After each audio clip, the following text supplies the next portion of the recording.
Welcome back to ClearTask. Today we are looking at how to view your saved email password for Outlook. If you are trying to find your password directly inside the Outlook app settings, you will notice that Microsoft hides it for security reasons.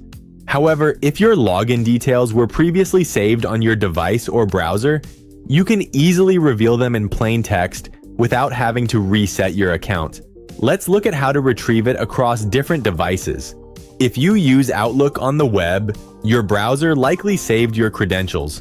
Open Google Chrome, click your profile icon at the top right, and select Google Password Manager. Search for Outlook Live or Microsoft. Once you verify your device PIN or fingerprint, click the eye icon to reveal your password. If you use Microsoft Edge, you can find this under your profile settings by selecting Passwords. For mobile users on Android, open your phone settings, scroll down to Google, and select Password Manager. Search for Outlook to view your saved details. On an iPhone, simply open Settings, select Passwords, and search for your Microsoft account. If your password was never saved in any of these managers, you will need to go to the official Microsoft account recovery page to reset it. Thank you for watching ClearTask. Be sure to like and subscribe for more straightforward software tutorials.